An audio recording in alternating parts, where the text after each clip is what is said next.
Hello everyone, welcome back to my channel. How are you doing? My name's Jess if you're new here, and full disclosure, I am a consultant and leader with The Body Shop at Home. However, this is not specific to The Body Shop at Home. I appreciate that it is not for everyone, this company. There are other companies that are better suited to some people, but these are all 5 things that you should consider before joining a network marketing company. And I appreciate that, like, some people think that network marketing is highly unethical, and there are companies out there that are unethical. So I have some points in here that will help you realise if they're ethical or unethical based on the facts out there. And obviously it is very important to make sure that you don't end up joining one that is not the best for you, and you do your research on which company works best. So without further ado, let's get straight into it for the 5 things to consider before joining a network marketing company. And the first one, before you even think about which company, you want to think about your schedule. So how will you fit doing direct selling, network marketing into your schedule on top of your job, childcare, any health issues, other commitments you have? Some companies will require more time commitment than others to do well. Oh, Pepper is meowing, sorry about that. And we do have the ability to schedule, so time isn't necessarily something to be worried about if you can't spend a lot of hours on it, but you will need to think about if that littler amount of time is going to work for the company you're considering. So whoever you talk to from that company, you need to ask them and be quite truthful to yourself and to them how much time you can spend on it, because there is no point in letting them think you're going to be able to spend 20 hours a week on it if in reality you can only do 3 hours a week, or maybe even less than that. Like, it's good to know what you will be able to give, and that's how you can then use that to decide what you will actually do. Will you just do parties? Will you just do social media? Like, how will you work that business? And that's all something that you have to decide based on your schedule and your time commitment you can give. Everyone's obviously different.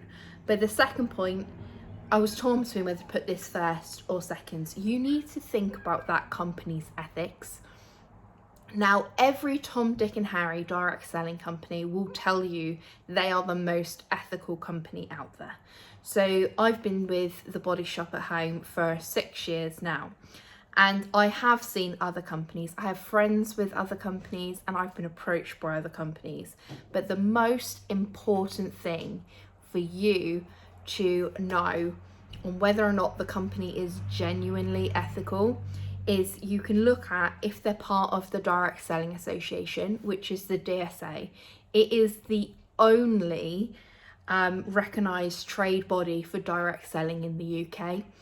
It is essentially, it's there to protect protect the consumers, protect its members, and ultimately to be part of the DSA, there is quite a strict code of conduct that members have to have and abide by to be able to be on the DSA. So that is the first point of call before you then look at the other nitty-gritties. If it's a brand new direct selling company, then they will not be on there. Highly unlikely unless they've come from another company. And then there's other factors to consider, but I would make sure you do extra investigations. So there's things to factor in, like the cost of joining. Is it free to join? Now, not all ones that are free to join are unethical, but it is something to be mindful of if it's free to join. And the reason why is because firstly, that's how they can then slip into the pyramid scheme of things, which is obviously highly illegal. But also, typically you need to have products to be able to sell the product. So if it's free to join, you don't have that way of getting that discounted product at the start. So with the Body Shop, for example, it's the same with like things like Scentsy and the Cambridge, like the 1-to-1 Cambridge diet and other ones out there, Juice Plus. You buy a kit, right? And that kit you can then use for samples to try your product yourself. That's how you can then go on to sell the product. If you join something free, you then don't have that initial kit, that initial thing to go off to sell. And if it's product based, which it should be, then, or like some sort of service, if it's some sort of service, then obviously it will be free because you don't get anything physical. But if it's a product based company and it's free, you will then need to then go on to buy products to be able to have them to do, which is quite unethical. You should not, under any circumstances, be buying products to start up your business, in the sense of like you need it for samples or something. If you don't have that money, if you don't want the product genuinely, or you're doing it to achieve certain sale points, it is a big no-no, and that's actually part of the code of conduct with the DSA. You should not be spending money to achieve anything when you first join, or really anything in general. That is not what we do. You are here to have that community, to have that ability to make money. You are not in it to spend money. Do not spend money unless you genuinely want the product for yourself. Another thing to factor in is the signs for how they may be getting around the pyramid scheme side of things. Like, are they pushing consultants to recruit more than they are the products they sell? So are consultants massively pushing recruiting and do not sell? So if they are just trying to get people to sign up, maybe sign up as customers rather than actually buying products, that is huge alarm bells, because ultimately you want to have it so that it's recruiting and selling at the same time. If it's more swayed towards just the recruitment side, then it is red flag. Are they telling you that you'll earn a lot of money? When they say it's like, join today and you'll earn £50, like from one post, red flag. Red flag alert. That is not how network marketing works. Yeah, sure, you could in theory, but network marketing takes time to build. It is not a simple one post and you make this money. That is something else entirely. It could be you getting scammed, let's be honest. So watch out for that. Then the third point, because I could talk about ethics as its own video, but I will digress. The third point, the compensation plan. Now this is obviously quite important for us. How much can you earn? And if they're promising you, back to the ethics, if they're promising you will earn a lot of money, red flag. You're not allowed to do that. The DSA, it's one of their rules. You cannot tell people they will earn a certain amount of money. You could earn money, you might not earn money. That is it. We can always say, oh, you might earn this, but we can't tell you will. It's all down to you. Like, it's not like a set, you will get this if you do this. It's not how it works. It is down to your effort and what you do into it and how you do it, basically. It's not a one size fits all. So you want to think of what's the commission. You want to make sure that you earn commission straight away. There's some companies out there that you need to earn and sell a certain amount before you earn anything. Red flag. You want to get it straight away from 1p, because obviously you get commission on 0. Well, you get 0 commission, but 1p, a certain percentage. So for example, with Body Shop at Home, you get straight away 20%. As you then sell more, your commission then goes up. That is like quite a nice incentive for consultants to earn more money, but it means that even if you aren't a top seller, you are guaranteed to get at least 20% commission on what you sell. And then of course you then need to think about the leadership bonuses, the career plan. Some are very complicated, so I can't really speak for all. I can only speak of the one that I know really well. There can be an accelerator bonus, or there can be like any time, like an accelerator bonus when you do it in a certain time frame, or an any time, like you've been doing it 20 years and you've just got it, you get that bonus. And then the commission you then get from your teamies. But it is important to make sure that you get commission. The technical issues are in full flow. I have some cracking bloopers. Maybe I should do like an end of year roundup. Anyway, so we've talked about the compensation. Products. I feel like I've said this 5,000 times now because it keeps having technical issues when I talk about it. Products. Do you love the product?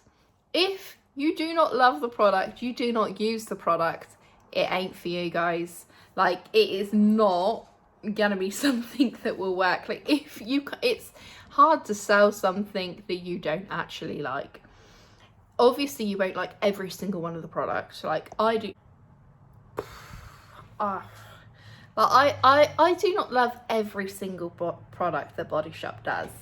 There are products that is not for me. It's usually the scent, or it just doesn't suit my skin type. But on the whole, I love the product. I love the ingredients. I love what it stands for and how it's made and how it's cruelty free.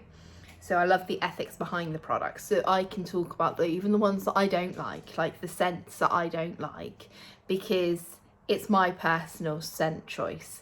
It's nothing to do with the product. I just don't like the smell. But number 5, very important as well. What support will you get? Think of the support. This, not just the support from head office, but the support from your upline. Will they be there to help you? What kind of support will they give you as well? Because you can get very different types of uplines. There are people that have had very different experiences to me in the Body Shop at Home.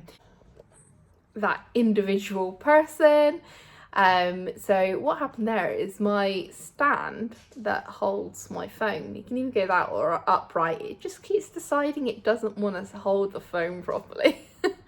Some people have had very different experiences, and that's down to the upline that they've had. So some are more pushy, some are absent, and some are like the ideal one that will really help you. So you need to think, like, will they help you, give you the support that you want? So if you want to be a business builder, will they be there to help you, to listen to you, and to guide you? Will they leave you alone if you don't want to be a big seller? Now, I always say to my team, look, I'm here for whatever you want to do. If you want to sell lots, if you want to recruit, I'll be there in your corner. If you don't want to be a big seller, you just want to go at your own pace, I'll be there in your corner and I will help you whatever you can do. So, and want to do. The important thing is, like I always say to them, it's like, look, there's enough pressure in the world. I'm not going to give that pressure to you as well. And most importantly, I'm not their boss. So it's down to them what they do rather than me. So you need to think about what sort of support. And then from like a company perspective, it's a bit hard when you're joining to know what that is, like what kind of support head office will give you. So I would base it predominantly on the person you're thinking of signing up under. Talk to them. Do you mesh well with them? Is it someone that you would like to work with? So always think of that. Think of these 5 things. Now, this technical issues are frustrating me, I have to admit. So I've come to my 5 points, and I have to admit it's probably actually made me not ramble as long. So that's a winner for you guys. So if you have any other questions on what it's like to be in network marketing, not specifically the Body Shop at Home, or if you do have Body Shop at Home questions, do ask me. Then do ask in the questions in the comments below, and feel free to subscribe, and I will see you guys very, very soon. Bye.